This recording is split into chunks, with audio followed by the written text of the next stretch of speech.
সম্মানীয় দর্শক, তোমরা থাম্বনেল দেখে বুঝে গেছো আজকে কোন টপিক নিয়ে আলোচনা করতে চলেছি। হ্যাঁ, আপনার হাতে থাকা স্মার্টফোন দিয়েই আপনি কিন্তু ডিএসএলআরের মতো প্রফেশনাল ছবি অথবা ভিডিও কিন্তু আপনি নিজের মোবাইলের মাধ্যমে ক্যাপচার করতে পারবেন। সবাই দেখে অবাক হয়ে যাবে আপনি মোবাইলের মাধ্যমে কিভাবে এত সুন্দর ডিএসএলআর টাইপের ভিডিও অথবা ছবি ক্যাপচার করছেন। তো সেটি আপনি কিভাবে করবেন, এটির জন্য আপনাদেরকে একটি অ্যাপ্লিকেশনের প্রয়োজন হবে। তো অ্যাপ্লিকেশনটি আপনারা প্লে স্টোরের মধ্যে পেয়ে যাবেন। তো চলুন প্রথমে অ্যাপ্লিকেশনের কাজগুলো আমরা জেনে নিই, তারপর কোন অ্যাপ্লিকেশন দিয়ে এই কাজ করবেন অথবা কিভাবে ডাউনলোড করবেন সমস্ত কিছু আমরা ভিডিও শেষে জানিয়ে দিচ্ছি। তো বন্ধুরা দেখুন, আমার অলরেডি অ্যাপ্লিকেশনটি ইনস্টল করা রয়েছে। আমি কিন্তু ওপেন করলাম। ওপেন করার পর দেখুন এখানে কিন্তু আমার যে ক্যামেরাটি ওপেন হয়েছে, এখানে দেখুন, এখানে কিন্তু আমার দেখুন আমি দেখিয়ে দিচ্ছি মার্কিং করে। দেখুন এই অপশানটি কিন্তু আমাদের ক্যামেরা বাটন এবং এই অপশানটি আমাদের ভিডিওর জন্য কাজে লাগে। এবং এই ধারে যদি আপনি এই অপশানটি দেখতে চান, এটি কিন্তু আমাদের সেলফি বাটন এবং এই দিকের যে অপশানটি এটি টাচ করলে কিন্তু আমাদের গ্যালারিটি ওপেন হয়ে যাবে। দেখুন আমি আরও উপর দিকে আরও অপশান দেখিয়ে দিচ্ছি। আমি এই যে এটি লক, আপনারা এখান থেকে লক করতে পারবেন যে কোনো ফটো অথবা ভিডিওকে। এই অপশানটিতে প্রেস করে আপনারা কিন্তু ভিডিওর যে ব্রাইটনেস আছে সেই ব্রাইটনেসকে কিন্তু আপনারা আপ ডাউন করতে পারবেন। এবং এই যে 3 ডট রয়েছে, এই 3 ডটের মধ্যে আপনারা ফ্ল্যাশ লাইট অন করতে পারবেন এবং এই 3 ডটের মধ্যে কিন্তু লুকিয়ে রয়েছে গোপন টিপস। তো এই যে গোপন টিপস এবং গোপন সেটিংস, সেটি আপনারা কিভাবে করবেন তো চলুন আমরা জেনে নিই। তো এই 3 ডটের মধ্যে আমরা প্রেস করে দিলাম। প্রেস করার পর দেখুন এখানে আমার কিন্তু এইচডিআরের মধ্যে করা রয়েছে। এইচডিআর আপনারা কিন্তু অবশ্যই করে নেবেন, এইচডিআর করে রাখবেন। এই যে দেখুন অটো লেভেল, এই অটো লেভেলটি কিন্তু অফ থাকবে, আপনারা এইভাবে কিন্তু অন করে নেবেন। অটো লেভেলটি অন করার পর আপনারা এখানে দেখুন ফ্ল্যাশ লাইট কিন্তু অটো করে নেবেন।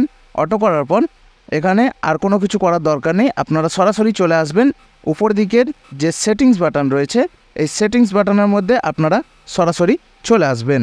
তো দেখুন আমরা সরাসরি সেটিংস বাটনের মধ্যে চলে যাচ্ছি। সেটিংস বাটনে যাওয়ার পর দেখুন এখানে টাইমার, এখানে এই যে টাইমার রয়েছে এই টাইমারটি অফ রয়েছে, এটিকে আমরা 3 সেকেন্ড করে নেব। 3 সেকেন্ড করে নেওয়ার পর আমরা একটু নিচের দিকে স্ক্রল ডাউন করে দেখব ফটো সেটিং।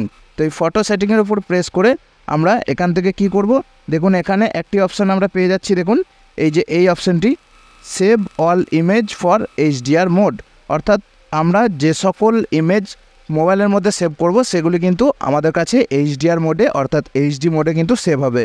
তো এই অপশানটি আপনারা চালু করে নেবেন, আপনাদের বন্ধ করা থাকতে পারে, আপনারা চালু করে নেবেন। দেখুন এখানে আর নতুন করে কোনো সেটিংস করার দরকার নেই, যেগুলি র্যান্ডাম সেটিংস করা রয়েছে সেইভাবেই রেখে দেবেন। এরপর আপনারা লোকেশান সেটিংয়ে আসবেন। লোকেশান সেটিংয়ে আসার পর আপনারা এখানে যদি লোকেশান দিতে চান তাহলে দিতে পারেন এবং না দিলেও কোনো প্রবলেম কিন্তু হবে না।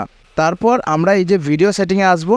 ভিডিও সেটিংসে আসার পর আমরা এখানে দেখে নেব এই যে দেখুন রেকর্ড অডিও, এই রেকর্ড অডিও অপশানটি চালু রয়েছে কিনা। যদি এরকমভাবে বন্ধ থাকে আপনারা কিন্তু এটিকে চালু করে নেবেন, না হলে কিন্তু আপনারা যত পরিষ্কার পরিচ্ছন্নভাবে ভিডিও করুন না কেন আপনাদের কিন্তু ভয়েস রেকর্ড আসবে না। তো বন্ধুরা দেখুন এখানে সমস্ত কিছু র্যান্ডাম সেটিং করা রয়েছে, আপনাদেরকে কিন্তু নতুন করে আর কোনো সেটিংস কিন্তু করতে হচ্ছে না। এরপরে আপনি যখনই ক্যামেরাটি চালু করবেন আপনি কিন্তু পরিষ্কার পরিচ্ছন্নভাবে আপনি কিন্তু ভিডিও রেকর্ড করতে পারবেন। তো বন্ধুরা বুঝতে পারলেন যে কিভাবে আমরা ডিএসএলআরের মতন ভিডিও কিন্তু মোবাইলের মাধ্যমে রেকর্ড করতে পারবো মাত্র একটি অ্যাপ্লিকেশন ব্যবহার করে এবং কিছু সেটিংস অন করে নিলেই। তো বন্ধুরা এই অ্যাপ্লিকেশনটি আপনারা কোথায় পাবেন তো চলুন আপনাদেরকে দেখিয়ে দিই। এই অ্যাপ্লিকেশনটির জন্য আপনাদেরকে চলে যেতে হবে প্লে স্টোর অ্যাপ্লিকেশনে। প্লে স্টোর অ্যাপ্লিকেশনে যাওয়ার পর এই যে সার্চ বার রয়েছে, সার্চ বারে আপনারা টাইপ করবেন ওপেন ক্যামেরা। এই যে ওপেন ক্যামেরা যে অ্যাপ্লিকেশনটি প্রথমেই আমার ইনস্টল করা রয়েছে, এই ওপেন ক্যামেরা অ্যাপ্লিকেশনটি আপনারা ডাউনলোড করবেন। আমি আপনাদের সুবিধার্থে দেখানোর জন্য ডাউনলোড করে রেখেছি। তো ভালো করে লোগোটি আপনারা দেখে নিন। এই লোগোটি এখানে দেখুন, এখানে কিন্তু 4.1-এর রেটিং রয়েছে। তো এই অ্যাপ্লিকেশনটি আপনারা ডাউনলোড করবেন। দেখুন এখানে কিছু পিকচার দেখিয়ে দিয়েছে, আপনি কত সুন্দরভাবে ডিএসএলআর টাইপ কিন্তু আপনি ফটো কিন্তু মোবাইলের মাধ্যমে ক্যাপচার করতে পারবেন। তো বন্ধুরা আজকে আপনাদের সামনে লাইভ প্রমাণ সহকারে দেখিয়ে দিলাম কিভাবে আপনারা মোবাইল দিয়ে খুবই সুন্দর প্রফেশনাল ফটো এবং ভিডিও ক্যাপচার করতে পারবেন। আজকের ভিডিওটি এখানেই শেষ করছি। ভিডিওটি ভালো লাগলে অবশ্যই একটি লাইক করবেন আর চ্যানেলের মধ্যে যারা নতুন ভিজিট করেছেন অবশ্যই চ্যানেলটিকে সাবস্ক্রাইব করে রাখবেন। ফেসবুক পেজ থেকে যারা ভিডিওটি দেখছেন পেজটিকে ফলো করতে ভুলবেন না।